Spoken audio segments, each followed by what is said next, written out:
క్రీస్తునాథుని యందు మిక్కిలి ప్రియ సహోదరి సహోదరులారా, అక్టోబరు 4వ తారీఖున మనం పునీత అస్సిసిపుర ఫ్రాన్సిస్ గారి మహోత్సవాన్ని కొనియాడుచూ ఉన్నాం.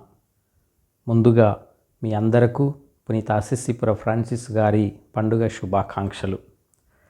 పునీత అస్సిసిపుర ఫ్రాన్సిస్ క్రైస్తవ చరిత్రలో అత్యంత ప్రభావవంతమైన, మిక్కిలిగా ప్రేమించబడుచున్న పునీతులలో ఒకరు.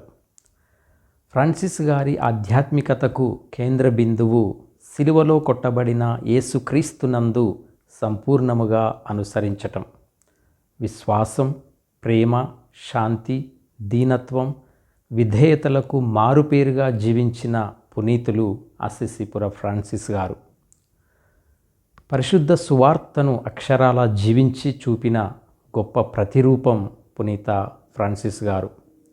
నక్కలకు బొరియలు, ఆకాశ పక్షులకు గూళ్ళు కలవు, మనుష్య కుమారునకు మాత్రం తలవాల్చుటకైనను చోటు లేదు అని పలికిన ప్రభువు మాటలను అక్షరాలా పాటించి, పేదరికాన్ని తన జీవిత భాగస్వామిగా ఎంచి ప్రేమించిన మహాజ్ఞాని పునీత అస్సిసిపుర ఫ్రాన్సిస్ గారు.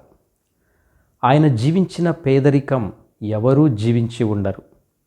ఫ్రాన్సిస్ గారు జీవించిన పద్ధతిలో పేదరికాన్ని మరే ఇతర పునీతులు అంత కఠినంగా పాటించలేదు, జీవించలేదు. పేదవారి పట్ల ప్రేమ, స్నేహం, సేవాభావాలతో జీవించారు. ఎప్పుడైతే పేదవారిని ప్రేమించగలనో అప్పుడే దేవుణ్ణి పరిపూర్ణంగా ప్రేమించగలనని నమ్మినవారు. ఫ్రాన్సిస్ గారి దృష్టిలో పేదరికం అనేది దేవునిపై సంపూర్ణ విశ్వాసాన్ని, స్వేచ్ఛను ప్రసాదించే పవిత్రమైనటువంటి మార్గం. ఫ్రాన్సిస్ వారి బోధనలు, జీవన విధానం పేదరికం, దైవప్రేమ, సృష్టి పట్ల గౌరవం, పశ్చాత్తాపాన్ని, ఈ లోకాన్ని ఎంతగానో ప్రభావితం చేశాయి, నేటికి ప్రభావితం చేస్తూనే ఉన్నాయి. అయితే ప్రియ సహోదరి సహోదరులారా, పునీత అస్సిసిపుర ఫ్రాన్సిస్ వారి మహోత్సవాన్ని కొనియాడుతున్నటువంటి యొక్క సందర్భంలో ఫ్రాన్సిస్ వారి జీవితంలోని కొన్ని ముఖ్యమైనటువంటి లోతైన ఆధ్యాత్మిక విషయాలను ధ్యానించి, తెలుసుకొని, అర్థం చేసుకొని మన జీవితానికి అన్వయించుకోవటానికి ప్రయత్నం చేద్దాం. మొదటిగా ఫ్రాన్సిస్ వారి జీవితం, మలుపు, పరివర్తన. ఫ్రాన్సిస్ గారు 1182వ సంవత్సరంలో ఇటలీ దేశంలోని అస్సిసి అనే పట్టణంలో జన్మించారు. తండ్రి పీటర్ బెర్నార్డోన్ ఒక పెద్ద బట్టల వ్యాపారి, తల్లి యోవాన్నా పీకా. యువకుడైన ఫ్రాన్సిస్ చురుకైన స్వభావంతో, కలుపుగోలుతనంతో ఉండేవారు. ఫ్రాన్సిస్ గారు వ్యాపారంలో తండ్రికి సహాయం చేసినప్పటికీ విందులు, వినోదాలు మరియు విలాసవంతమైన ఖర్చులకు అధిక ప్రాధాన్యత ఇచ్చేవారు. యుక్త వయసులో ఫ్రాన్సిస్ గారు గొప్ప యోధుడుగా కావాలని కలలు కన్నారు. ఆ ఆశయంతోనే కొన్ని యుద్ధాలలో కూడా పాల్గొన్నారు. 1202వ సంవత్సరంలో పెరూజియా నగరంతో జరిగిన యుద్ధంలో పాల్గొనే అవకాశం వచ్చింది. అస్సిసికి గొప్ప పేరు, కీర్తి ప్రతిష్టలు తీసుకుని వస్తానని వాగ్దానం చేసి యుద్ధభూమికి బయలుదేరారు. సాహసము గల శూరుడుగా యుద్ధంలో పాల్గొన్నారు. కానీ ఈ యుద్ధంలో పెరూజియా గెలవడంతో ఫ్రాన్సిస్ తన ఇతర స్నేహితులతో ఖైదీగా పట్టుబడ్డారు. పరాజయం వారిని పదే పదే బాధించింది. పరాజయాన్ని అంగీకరించలేక తన మిత్రులతో తన కలల గురించి గొప్పగా చెబుతూ, గొప్ప భవిష్యత్తు నా కోసం ఎదురు చూస్తుంది, ఒకరోజు ఈ లోకమంతా నన్ను గౌరవిస్తుంది అని ఫ్రాన్సిస్ గారు అనేవారు. సంవత్సరం గడిచిపోయింది. చెర నుండి విడుదల అయిన కొద్ది కాలానికే తీవ్రమైన జబ్బున పడి మరలా కోలుకున్నారు. అయితే ఈ అనుభవాలు అన్నీ కూడా ఫ్రాన్సిస్ వారి అంతరంగంలో మార్పును మొదలుపెట్టాయి. 1205వ సంవత్సరంలో పోపుగారి సైన్యానికి జర్మన్ ప్రభువుల మధ్య యుద్ధం వచ్చింది. తన కలలను సాకారం చేసుకోవటానికి మరొక గొప్ప అవకాశంగా భావించి ఫ్రాన్సిస్ వారు చాలా సంతోషపడ్డారు. ఇన్ని రోజులు నీవు కోరుకుంటున్న మహిమ నీ తలుపు తట్టుచున్నది, వెళ్ళి దానిని ఒడిసి పట్టుకో, ఊగిసలాట వద్దు, ముందుకు దూకు, పోరాడి జయించు, మంచి యోధుడిగా మారు అప్పుడు ఈ లోకమంతా నీ ఆధీనంలో ఉంటుంది అని ఫ్రాన్సిస్ గారు తనలో తాను అనుకున్నారు. తండ్రి బెర్నార్డోను కూడా తన కొడుకు ఆ ప్రాంతంలోనే ఉత్తమమైన కవచాన్ని ధరించాలని, అతి సొగసైన గుర్రముపై స్వారీ చేయాలని ఆశించి వాటిని వెంటనే సమకూర్చారు. ఇక ఆపూలియా అనే ప్రాంతానికి యుద్ధంలో పాల్గొనటానికి వెలుచున్న మార్గంలో స్పోలేటో అనే ప్రాంతంలో ఫ్రాన్సిస్ గారు విశ్రాంతి తీసుకుంటూ ఉండగా ఆయన, ఫ్రాన్సిస్, నీవు ఎక్కడికి వెళ్ళుచున్నావు అనే ఒక స్వరాన్ని విన్నారు. ప్రభు, నేను యుద్ధభూమికి యోధుణ్ణి కావాలని వెళ్ళుచున్నాను అని ధైర్యంగా బదులు చెప్పారు. మరలా ఆ స్వరం, నీవు ఎవరిని సేవించగలవు, యజమానుడినా లేక సేవకుడినా అని ప్రశ్నించింది. అందుకు ఫ్రాన్సిస్ యజమానుడిని అని సమాధానమిచ్చారు. మళ్ళీ ఆ స్వరం, కానీ నీవు యజమానుడిని కాక సేవకుడిని సేవిస్తూ ఉన్నావు, అంటే లౌకిక ఆశయాలను, కీర్తిని నీవు సేవిస్తున్నావు అని ఆ స్వరం పలుకగా అప్పుడు ఫ్రాన్సిస్, అయితే నన్నేమి చేయమంటారు అని ప్రశ్నించారు. అందులకు, నీవు తిరిగి నగరానికి వెళ్ళు, నీవు ఏమి చేయాలో అక్కడ తెలుసుకుంటావు అని ప్రభు స్వరం వినిపించింది. ఫ్రాన్సిస్ గారు ఒకంత ఆశ్చర్యానికి గురయ్యారు. తన కన్న కలలు ఒక్క క్షణంలో మాయమైపోయినట్లుగా, బూడిదలో పోసిన పన్నీరుగా అయినట్లుగా ఆయనకు అనిపించింది. తనలో తాను చాలాసేపు మదనపడి, వేదపడి, చివరికి ఇదే దేవుని చిత్తమని ఎరిగి అసిసి పట్టణానికి తిరిగి వచ్చారు. ఇక అప్పటి నుండి ఫ్రాన్సిస్ వారు సువార్త ధ్యానాన్ని మొదలుపెట్టారు. దగ్గరలో ఉన్నటువంటి గుహలలోకి, అడవులలోకి, ఏకాంత ప్రదేశాలలోకి వెళ్ళి ప్రార్థించటం మొదలుపెట్టారు. దేవుని యొక్క చిత్తాన్ని తెలుసుకోవటానికి ఆయన ప్రయత్నం చేశారు. లౌకిక ఆశయాల నుండి వైదొలగడానికి ప్రయత్నించారు. ఈ క్రమంలోనే ఆయన తన ధనాన్ని పేదలకు దానం చేయటం కూడా మొదలుపెట్టి తమ తండ్రితో గొడవపడి చివరికి తమ ఆస్తి హక్కులకు కూడా వదులుకోవటం జరిగింది. ఫ్రాన్సిస్ గారు తమ ఆస్తిని, ధనాన్ని అసిసి చుట్టూ ఉన్న శిథిలమైన దేవాలయాల పునర్నిర్మాణం కోసం ఖర్చు చేయటం ప్రారంభించారు. ఈ విధంగా ఫ్రాన్సిస్ వారిలో కలిగినటువంటి ఆ దైవానుభూతి, ఆ ప్రభు పలికినటువంటి స్వరము ద్వారా నేర్చుకున్న ఆ అనుభూతి నుండి తనలో మారు మనసు కలిగి ఆధ్యాత్మిక జీవితముపై ఆయన దృష్టి పెట్టడం జరిగింది. ఇక రెండవదిగా ఫ్రాన్సిస్ వారి జీవితంలో జరిగిన అద్భుతమైనటువంటి సంఘటన కుష్ఠరోగిలో ప్రభువును దర్శించటం. ఫ్రాన్సిస్ గారు అత్యంత నిరాదరణకు గురైన పేదలకు, రోగులకు, ముఖ్యంగా కుష్ఠరోగులకు తమ జీవితాన్ని అంకితం చేయాలని, వారికి సేవ చేయాలని దృఢముగా తీర్మానించుకున్నారు.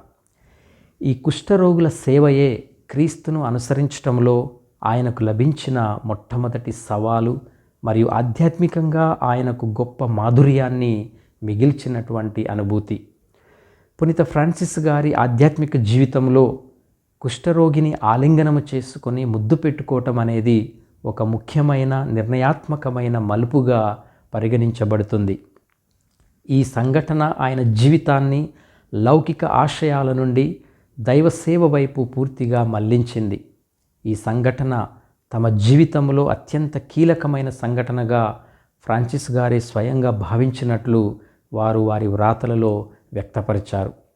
ఫ్రాన్సిస్ గారు తమ తొలి జీవితంలో మారు మనసు పొందక పూర్వం కుష్ఠరోగులను చూడటానికి విపరీతమైన విరక్తి, భయాన్ని కలిగి ఉండేవారు. మధ్యయుగపు సమాజంలో కుష్ఠవ్యాధిని పాపానికి సంకేతంగా భావించేవారు. కుష్ఠరోగులను పట్టణాల బయట ఒంటరిగా ఉంచి బహిష్కరించేవారు. ఫ్రాన్సిస్ కూడా వారిని చూసిన వెంటనే దూరంగా వెళ్ళిపోయేవారు.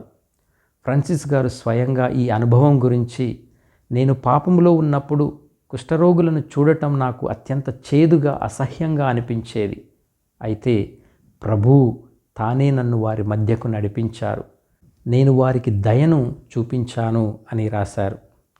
ఒకరోజు ఫ్రాన్సిస్ గారు తమ గుర్రముపై ప్రయాణిస్తున్నప్పుడు అసిసికి సమీపంలో ఒక కుష్ఠరోగిని చూశారు. ఆయన సహజంగానే భయంతో పక్కకు తప్పుకోవాలని అనుకున్నారు. కానీ దేవుని కృప మరియు ఆత్మబలంతో తన భయాన్ని, విరక్తిని అధిగమించి గుర్రం దిగి ఆ కుష్ఠరోగి దగ్గరకు పరిగెత్తుకొని వెళ్ళారు. ఫ్రాన్సిస్ గారు ఆ రోగిని ముద్దు పెట్టుకొని ఆయన చేతికి కొంత డబ్బు కూడా ఇచ్చారు. ఆయన తిరిగి గుర్రం ఎక్కి వెనక్కి తిరిగి చూసినప్పుడు ఆ కుష్ఠరోగి అక్కడ కనిపించలేదు. దీనితో ఆ రోగి సాక్షాత్తు యేసుక్రీస్తే అని ఫ్రాన్సిస్ నమ్మారు, విశ్వసించారు. ఈ సంఘటన ఫ్రాన్సిస్ గారు కేవలం క్షణికావేశంలో చేసిన పని కాదు, అది ఆయన జీవితాన్ని పూర్తిగా మార్చివేసింది. చేదుగా అయిష్టంగా భావించినది ఇప్పుడు మాధుర్యంగా మారింది. అంటే లోకంలో తనకు విరక్తి కలిగించినటువంటి విషయం దేవుని దృష్టిలో ప్రేమతో చేసినప్పుడు పరమ ఆనందాన్ని ఇచ్చింది. ఈ అనుభవం తర్వాత ఫ్రాన్సిస్ గారు అస్సీసీకి దిగువన ఉన్న కుష్ఠరోగుల ప్రాంతానికి వెళ్ళి అక్కడే వారితో జీవించారు. వారికి సేవ చేస్తూ, గాయాలను కడుతూ, వారికి సేవలు చేస్తూ తన జీవితాన్ని గడిపారు. ఈ విధంగా కుష్ఠరోగిని కౌగలించుకోవటం అనేది సువార్తను ఆచరించటానికి ఆయన తీసుకున్న మొట్టమొదటి ఆచరణాత్మక చర్య. తన సుఖాన్ని, అహంకారాన్ని, భయాన్ని సిలువపై త్యాగం చేసి క్రీస్తు యొక్క కరుణను, ప్రేమను స్వీకరించటానికి ఇది ఆరంభ బిందువు. ఈ సంఘటన నేటి క్రైస్తవ లోకానికి, ముఖ్యంగా మనందరికీ, మరీ ముఖ్యంగా యువతకు క్రీస్తును అనుసరించే విషయంలో శక్తివంతమైన మరియు ఆచరణాత్మకమైన సందేశాలను అందిస్తుంది. నేడు మన చుట్టూ నిస్సహాయ స్థితిలో ఉన్నవారు ఎంతోమంది ఉన్నారు.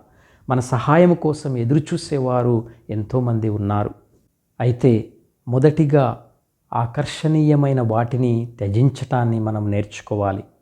క్రీస్తును కనుగొనడం అనేది మనకు అత్యంత అసహ్యంగా లేదా అత్యంత అసౌకర్యంగా అనిపించే పనులలో వాటితోనే మొదలవుతుంది. నేటి యువత సామాజిక మాధ్యమాలలో మరియు ప్రపంచంలో ఆకర్షణీయంగా, విజయవంతంగా కనిపించే వాటినే అనుసరించాలని కోరుకుంటున్నారు. కానీ ఫ్రాన్సిస్ గారి అనుభవం, నిజమైన ఆధ్యాత్మిక మాధుర్యం మరియు శాంతి లభించేది మనకు అసౌకర్యం కలిగించే సేవలో, మన అహంకారాన్ని చంపుకుని క్షణాల్లో నిజమైన ఆధ్యాత్మిక మాధుర్యం మరియు శాంతి లభిస్తుందని ఈరోజు మనందరం కూడా గ్రహించాలి. రెండవదిగా, క్రీస్తును ఇతరులలో గుర్తించాలి. యేసుక్రీస్తును మందిరాలలో మాత్రమే కాదు, దేవాలయాలలో మాత్రమే కాదు, సమాజంలోని ప్రతి ఒక్కరిలో, ముఖ్యంగా పేదలలో, అణగారిన వారిలో ప్రభువును మనం చూడగలగాలి. మత్తయి సువార్త 25వ అధ్యాయం 40వ వచనంలోని ప్రభువు మాటలను గుర్తు చేసుకుందాం. ఈ నా సోదరులలో అత్యల్పుడైన ఏ ఒక్కనికి మీరు ఇవి చేసినప్పుడు అవి నాకు చేసితివి. నేటి సమాజంలో కుష్ఠరోగులు అంటే శారీరక వ్యాధితో బాధపడేవారు మాత్రమే కాదు, నిరాదరణకు గురైన వారు, విభిన్నమైన ఆలోచనలు లేదా అభిప్రాయాలు కలిగిన వారు, పేదరికం, వ్యసనాలు లేదా మానసిక సమస్యలతో బాధపడుతూ విమర్శలు ఎదుర్కొంటున్నవారు, ఇలా ఎంతోమంది ఎన్నో సమస్యలతో మన చుట్టూ బాధపడుతున్నారు. కుష్ఠరోగులను జయించే ముందు ఫ్రాన్సిస్ గారు ముందుగా తనలోని విరక్తిని, అహంకారాన్ని జయించారు. ఈ ఆత్మ విజయమే ఆయనకు ఆత్మకు, శరీరానికి మాధుర్యాన్ని ఇచ్చింది. నేడు మనం ఇతరులను మార్చాలని, ఇతరులలో మార్పు రావాలని ఆశిస్తూ ఉంటాం. కానీ నిజమైన పరివర్తన, నిజమైన మార్పు మొదలయ్యేది మన హృదయంలోనే అని గ్రహించాలి. మన బలహీనతలను, ద్వేషాలను జయించినప్పుడే దేవుని సేవలో నిజమైనటువంటి ఆనందాన్ని పొందుకోగలం. ఇక ప్రియ సహోదరి సహోదరులారా, ఫ్రాన్సిస్ వారి జీవితంలో నుండి మనం ధ్యానించే మూడవ అంశం ఫ్రాన్సిస్ వారు చేసినటువంటి శాశ్వత ఎడబాటు. 1206వ సంవత్సరంలో పునీత దమియాను దేవాలయంలో ప్రార్థించుచుండగా సిలువలోనున్న క్రీస్తు స్వరమును విన్నారు. నా మందిరమును నిర్మించు అని ప్రభువు స్వరాన్ని విన్నారు. శిథిలమైన పునీత దమియానో దేవాలయాన్ని బాగు చేయించటానికి డబ్బు అవసరం కాగా ఫ్రాన్సిస్ గారు తమ తండ్రి దుకాణంలోని విలువైన వస్త్రాలను, గుర్రమును తీసుకుని వెళ్ళి అమ్మేశారు. ఈ విషయం తెలిసిన ఫ్రాన్సిస్ తండ్రి పీటర్ బెర్నార్డోన్కు తీవ్రమైన కోపం వచ్చింది. ఫ్రాన్సిస్ తమ వారసత్వాన్ని, కుటుంబ గౌరవాన్ని, కష్టార్జితాన్ని పాడు చేస్తున్నారని, పిచ్చిగా ప్రవర్తిస్తున్నారని ఆయన భావించారు. కోపంతో రగిలిపోయి తండ్రి ఫ్రాన్సిస్ను బంధించి ఆ డబ్బును తిరిగి ఇవ్వమని కోరుతూ అసిసి నగర బిషప్ ముందు న్యాయస్థానంలో ఫ్రాన్సిస్ గారిని నిలబెట్టారు. బిషప్ గారు ఫ్రాన్సిస్ను పిలిచి, నీవు దేవుణ్ణి సేవించదలుచుకుంటే ఈ డబ్బును నీ తండ్రికి తిరిగి ఇచ్చివేయి. దేవుని పనికి అన్యాయంగా సంపాదించిన డబ్బును ఉపయోగించకూడదు అని ఉపదేశించటం జరిగింది. బిషప్ గారు చెప్పిన ఈ మాటలకు ఫ్రాన్సిస్ వెంటనే అంగీకరించారు. అయితే ఫ్రాన్సిస్ గారు మరింత ముందుకు వెళ్ళి, ఈ క్షణము నుండి నేను ఇకపై ఈ పీటర్ బెర్నడోను తండ్రి అని పిలవను. ఇదిగో నీ డబ్బుతో పాటు నీవు నాకు ఇచ్చిన ఈ బట్టలు కూడా నీకే ఇచ్చివేస్తున్నాను. ఇంతవరకు నేను పీటర్ బెర్నడోన్ కుమారుడిని, కానీ ఇకపై ఈ క్షణము నుండి పరలోకంలో ఉన్న దేవుడే నా ఏకైక తండ్రి అని ఫ్రాన్సిస్ గారు పలికారు. ఆయన వెంటనే తన శరీరముపై ఉన్న విలువైన దుస్తులను విప్పేసి ఆ డబ్బుతో సహా వాటిని తండ్రికి ఇచ్చేశారు. నగ్నంగా నిలబడిన ఫ్రాన్సిస్ లౌకిక జీవితంతో తమకు ఇక ఏ సంబంధం లేదని తేల్చి చెప్పారు. వెంటనే బిషప్ తన పై వస్త్రాన్ని ఫ్రాన్సిస్ గారిపై కప్పి ఆశ్రయం కల్పించి రక్షించారు. 1207 సంవత్సరంలో పునీత దమియాను దేవాలయ పునర్నిర్మాణము పూర్తయింది. పెంతకోస్తు పండుగన గోపురముపై శిలువను ప్రతిష్ఠించి ఆ శిలువతో సర్వలోకాన్ని ఫ్రాన్సిస్ గారు దీవించారు. ఫ్రాన్సిస్, నీ తర్వాతి ప్రణాళిక ఏమిటి అని పునీత దమియాను దేవాలయ గురువు ప్రశ్నించగా, దేవుడు ఇప్పటి వరకు నేను నడవటానికి నాకు వెలుగును చూపించారు. నా తర్వాతి అడుగుకి కూడా దేవుడే ఒక చిన్న దీపాన్ని వెలిగిస్తాడని నమ్మకం నాకున్నది. ప్రతి క్షణం నా జీవితం ఆయన సేవకే అని ఫ్రాన్సిస్ గారు సమాధానం ఇవ్వటం జరిగింది. ప్రియ స్నేహితులారా, ఫ్రాన్సిస్ వారి జీవితం నుండి మనం ధ్యానించే 4వ గొప్ప అంశం ఏమిటంటే ఫ్రాన్సిస్ గొప్ప దైవ చిత్తాన్వేషి. ప్రియ మిత్రులారా, ఈనాడు మనం కోరికలు అనే వలయములో చిక్కుకుపోతున్నాం. కోరికలు తీరనప్పుడు నిరుత్సాహపడిపోతున్నాం. సానుభూతి ఓదార్పుకు నోచుకోలేకపోతున్నాం. దేవుని వాక్యం, దేవుని కార్యంపై ధ్యానం చేసి ఆయన చిత్తాన్ని అన్వేషించుటకు మనకు సమయం లేకుండా పోతుంది. క్రీస్తుని విశ్వాసులముగా మనం దేవుని చిత్తం ప్రకారం జీవించాలి అని మనందరికీ తెలుసు. కానీ దైవ చిత్తాన్ని వెతకుటలో, తెలుసుకోవటంలో, ఆచరించటంలో వెనకబడిపోతున్నాం. దానిలో ఉన్న ఆనందాన్ని, సంతోషాన్ని మనము గ్రహించలేకపోతున్నాం. పునీత అసిసిపుర ఫ్రాన్సిస్ గారు దైవ చిత్తాన్ని అన్వేషించటంలో పొందిన ఆనందం వర్ణనాతీతం. యుక్త వయసులో చిలిపిగా యువతకు నాయకుడై విచ్చలవిడిగా జీవించినప్పటికీ మారు మనస్సు త్వరలోనే అతని జీవితాన్ని ఆహ్వానించాయి. ఏకాంత ప్రదేశాల్లోనికి వెళ్ళి దేవుని వాక్యంపై, ప్రేమపై ధ్యానించటం, ప్రార్థించటం ప్రారంభించారు. పునీత దమియాను దేవాలయంలోని శిలువలో వ్రేలాడు క్రీస్తు ప్రతిమ ఫ్రాన్సిస్ వృధిని, మదిని తొలచటం ప్రారంభించింది. ఫ్రాన్సిస్ దైవ పిలుపును అర్థం చేసుకున్నది ఆ శిలువ నుండియే. 14 మే 1208 సంవత్సరంలో పునీత మత్తయ్య గారి పండుగ రోజున దైవ పిలుపును, దైవ చిత్తాన్ని ఫ్రాన్సిస్ గారు మరింత లోతుగా గ్రహించారు. ఆనాటి సువార్త పఠనం, క్రీస్తు తన శిష్యులను వేద ప్రచారానికి పంపటం ఫ్రాన్సిస్ గారిని ఎంతగానో ఆకట్టుకుంది.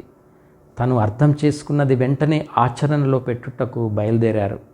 ఇలా దైవ చిత్తాన్ని అన్వేషించి దాని ప్రకారంగా ఫ్రాన్సిస్ గారు జీవించారు. ఇదే స్ఫూర్తి మనలో కూడా కలగాలి. ముఖ్యంగా 3 విషయాలను మనము ఈరోజు నేర్చుకోవాలి. మొదటిగా ధ్యానం, ఏకాంతాన్ని మనం అలవాటు చేసుకోవాలి. ఈనాడు మనం కోరికలు అనే వలయములో చిక్కుకుపోవటానికి ప్రధాన కారణం మన చుట్టూ ఉన్న డిజిటల్ శబ్దం మరియు నిరంతర వినోదం. దైవ చిత్తాన్ని వినడానికి అవసరమైన నిశ్శబ్దం, ఏకాంతం మన జీవితాల్లో లేకపోవటమే. ఫ్రాన్సిస్ గారు ఏకాంత ప్రదేశాల్లోకి వెళ్ళి ప్రార్థించడం ద్వారానే దేవుని వాక్యంపై ప్రేమను పెంచుకోగలిగారు.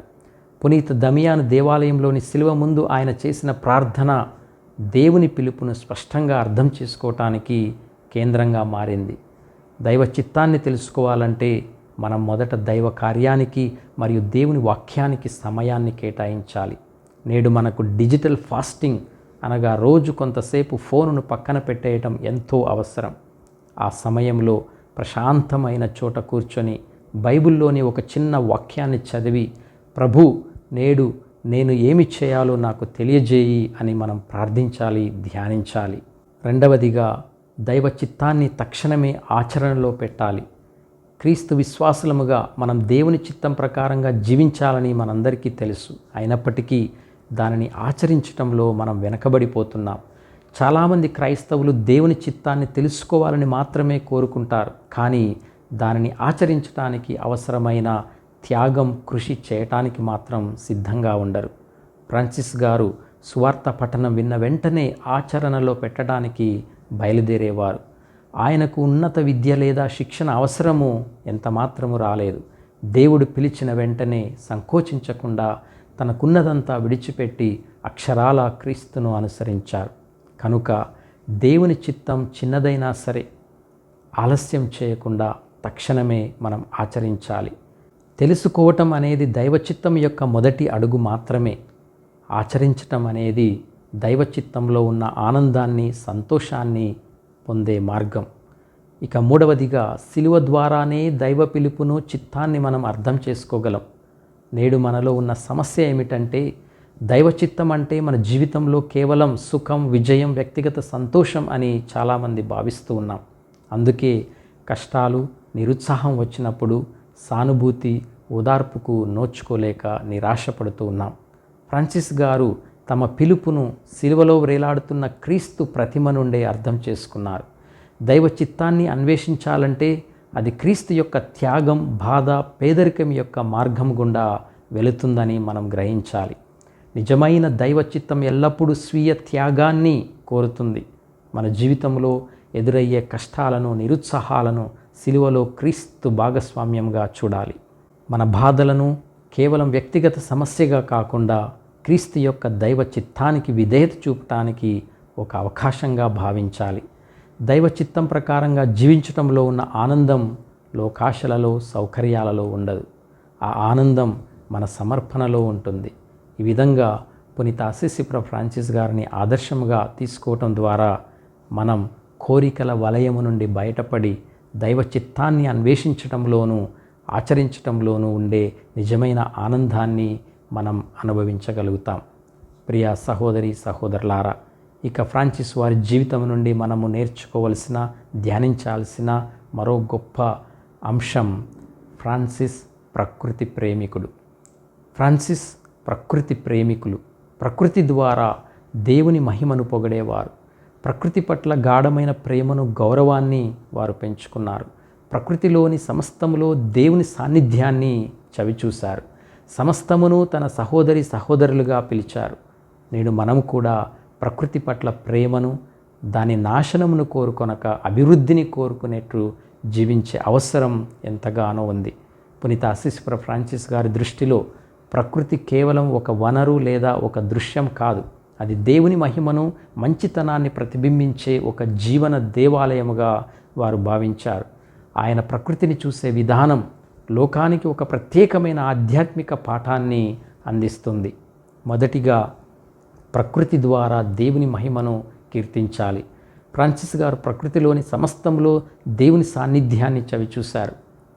ఒక పుష్పం, పారే నది లేదా మెరిసే నక్షత్రం ప్రతీది దేవుని ప్రేమ యొక్క చిహ్నముగా, దేవుని హస్తకళగా వారికి కనిపించింది. దీనికి బైబిల్లోనే ప్రేరణగా తీసుకున్నారు. ఆదికాండము 1వ అధ్యాయంలో చెప్పబడిన విధంగా దేవుడు సమస్తమును సృష్టించి అది మంచిది అని పలికారు. అలాగే 140వ కీర్తనలో సృష్టి అంతా ప్రభువును స్తుతించాలని చెప్పబడింది. సృష్టిలో ఉన్న సమస్తాన్ని సోదరుడు, సోదరి అని సంబోధించటం ద్వారా దేవుని సృష్టిలో ఉన్న ఏకత్వాన్ని, సహోదరత్వాన్ని దృఢంగా ఫ్రాన్సిస్ గారు నమ్మారు. మనం ప్రకృతి నాశనమును కోరుకొనక అభివృద్ధిని కోరుకోవాలి. ప్రకృతి నాశనానికి ప్రధాన కారణం మన వినియోగ సంస్కృతి. మనం నిరంతరము ఎక్కువ కావాలని, కొత్తవి కావాలని కోరుకుంటుంటాం. ఈ కోరికలను తీర్చడానికి పరిశ్రమలు, ఫ్యాక్టరీలు భూమి వనరులను అత్యంత వేగంగా దోచుకుంటాయి. ఫ్రాన్సిస్ గారు జీవించిన పేదరికం, నిరాడంబర జీవనం దీనికి ఒక సమాధానం అని చెప్పవచ్చు. తక్కువ వాడుకోవటం, అవసరానికి మించి కోరుకోకపోవటం అనేది ప్రకృతిపై ఒత్తిడిని తగ్గిస్తుంది. మనం వనరులను సమస్యగా కాకుండా దేవుడిచ్చిన వరంగా చూసినప్పుడే వాటిని గౌరవించగలం. నిజమైన అభివృద్ధి అనేది ఎంత సంపాదించాం అనే దానిపై కాదు, ఎంత త్యాగం చేశాం, ఎంత సమతుల్యముగా జీవించాం అనే దానిపై ఆధారపడి ఉంటుంది. అభివృద్ధిని కోరుకోవటం అంటే ప్రకృతిని దోచుకోవటం కాదు, దానికి సంరక్షకులుగా ఉండటం అని ఈరోజు మనం గ్రహించాలి. ఇక చివరిగా ఫ్రాన్సిస్ వారి జీవితం నుండి మనం ధ్యానించే 6వ అంశం ఫ్రాన్సిస్ శాంతి దూత. ఫ్రాన్సిస్ వారు తన జీవితం ద్వారా ఈ లోకాన్నే మార్చేశారు. యుద్ధాలు, విద్వేషాలు రాజ్యమేలుతున్న కాలంలో ప్రేమ, కరుణ, ధైర్యం అనే బలమైన ఆయుధాలతో ఈ లోకాన్ని మార్చారు. క్రూసేడుల కాలంలో శాంతిని నెలకొల్పుటకు మధ్యవర్తిగా ఫ్రాన్సిస్ ధైర్యంగా ఈజిప్టుకు వెళ్ళి అక్కడి సుల్తానును కలిశారు. యుద్ధాన్ని ఆపాలని కోరారు. చరిత్రలో పునీత ఫ్రాన్సిస్ గారు శాంతి కోసం చేసిన అత్యంత ధైర్యమైన చర్యలలో ఇది ఒకటి. క్రీస్తు శకం 1219 సంవత్సరంలో ఈజిప్టుకు ప్రయాణించటం మరియు అక్కడ ఉన్న సుల్తాన్ అల్ కమిల్ను కలవటం. ఆ సమయంలో క్రైస్తవులు మరియు ముస్లింల మధ్య క్రూసేడుల పేరిట తీవ్రమైన యుద్ధాలు జరుగుతూ ఉన్నాయి. 2 వర్గాలు విద్వేషంతో, హింసతో రగిలిపోతున్న సమయం ఇది. ఈ ప్రమాదకర పరిస్థితుల్లో ఫ్రాన్సిస్ గారు యుద్ధాన్ని ఆపడానికి మరియు క్రీస్తు సువార్తను ప్రేమపూర్వకంగా ప్రకటించడానికి నిరాయుధుడిగా శత్రు శిబిరంలోకి వెళ్ళారు. ఆయన శక్తిని, ఆయుధాన్ని నమ్ముకోలేదు. దేవునిపై విశ్వాసాన్ని మరియు ప్రేమ యొక్క శక్తిని మాత్రమే ఆయన నమ్ముకున్నారు. సుల్తాన్ అల్ కమిల్తో ఫ్రాన్సిస్ గారు చేసిన సంభాషణ పరస్పర గౌరవాన్ని మరియు మానవత్వాన్ని తెలియజేసింది. ఈ సంఘటన మతపరమైన తేడాలు ఉన్నప్పటికీ సకల మానవాళి పట్ల ఫ్రాన్సిస్ గారికి ఉన్న అపారమైన ప్రేమ, కరుణను మరియు సంభాషణ పట్ల ఉన్న నిబద్ధతను తెలియజేస్తుంది. ఈ చర్య లోకములో సహోదరత్వం సాధ్యమేనని నిరూపించింది. ఈ సంఘటన సకల మానవాళి పట్ల ఫ్రాన్సిస్ వారికి ఉన్న ప్రేమ, కరుణను తెలియజేస్తుంది. ఫ్రాన్సిస్ గారి శాంతి సందేశం కేవలం మాటల్లో కాదు, అది వారు ఆచరణలో, ధైర్యంలో మరియు ప్రార్థనలో ఉంది. ఫ్రాన్సిస్ గారి శాంతి ప్రార్థన అనేది ఆయన ప్రపంచ శాంతి దూత అని చెప్పటానికి గొప్ప నిదర్శనం. ఫ్రాన్సిస్ వారు చేసిన ఆ శాంతి ప్రార్థనను ధ్యానించుదాం. ప్రభువా, నీ శాంతి సాధనముగా నన్ను మలచుమయ్యా. ద్వేషమున్న చోట ప్రేమను వెదజల్లనీయుము, గాయమున్న చోట క్షమాపణను చూపనీయుము, అవిశ్వాసమున్న చోట విశ్వాసమును నింపనీయుము, నిరాశయున్న చోట ఆశను పెంచనీయుము, అంధకారమున్న చోట జ్యోతిని వెలిగింపనీయుము, విచారము నిండిన చోట సంతోషము పంచనీయుము. ఓ దివ్యనాథ, పరుల ఓదార్పును వెతుకుట కంటే పరులను ఓదార్చు వరము నీయుము. పరులు నన్ను అర్థం చేసుకున్న గోరుట కంటే పరులను అర్థం చేసుకునే గుణము నీయుము. పరులు నన్ను ప్రేమించాలని కోరుట కంటే పరులను ప్రేమింప శక్తి నీయము. ఎందుకనా ఇచ్చుట ద్వారానే పొందగలము, క్షమించుట ద్వారానే క్షమింపబడగలము, మరణించుట ద్వారానే నిత్య జీవము పొందగలము. ప్రియ స్నేహితులారా, ఈ ప్రార్థన కేవలం ప్రపంచంలో శాంతిని కోరుకోవడమే కాకుండా అంతకంటే ముందు తనను తాను దైవ శాంతికి సాధనంగా మార్చుమని దేవుణ్ణి వేడుకోవటం. నిజమైన శాంతి బయటి పరిస్థితుల నుండి కాకుండా మన హృదయాల నుండి మరియు మన చేతుల నుండి మొదలవ్వాలని ఈ ప్రార్థన స్పష్టంగా బోధిస్తుంది. మన అంతరంగంలో శాంతిని స్థాపించుకున్నప్పుడే మనం దానిని ఇతరులకు పంచగలం. ప్రార్థనలోని ప్రతి అంశం ద్వేషాన్ని ప్రేమతో జయించటం, గాయాన్ని క్షమించటం, నిరాశకు ఆశను అందించటం, క్రీస్తు యొక్క గుణాలను ప్రతిబింబిస్తుంది. ఈ లక్షణాలన్నీ శిలువ త్యాగము నుండి ఉద్భవించిన విమోచన శాంతిని తెలియజేస్తున్నాయి. ఫ్రాన్సిస్ గారు తమ ప్రార్థనను ఆచరణలో చూపినందుకే ప్రపంచ శాంతి దూతగా గౌరవింపబడుతున్నారు. అందుకు ఆయన జీవితమే గొప్ప నిదర్శనం.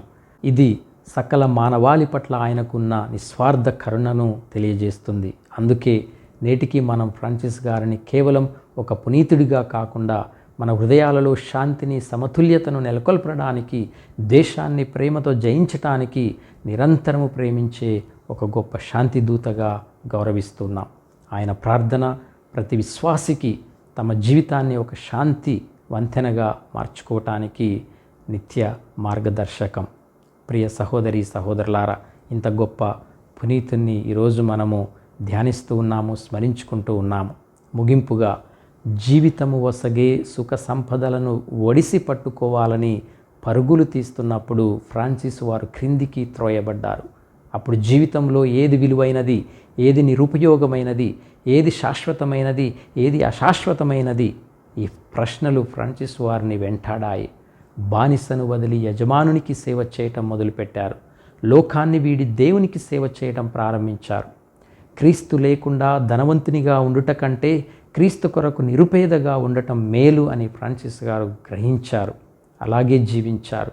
నన్ను అనుసరింపకోరువారు సమస్తమును అమ్మి పేదలకు దానము చేయము, మీ సిలువను ఎత్తుకొని నన్ను అనుసరింపవలేను అన్న క్రీస్తు ప్రభు మాటలను ఫ్రాన్సిస్ గారు అక్షరాలా జీవించారు.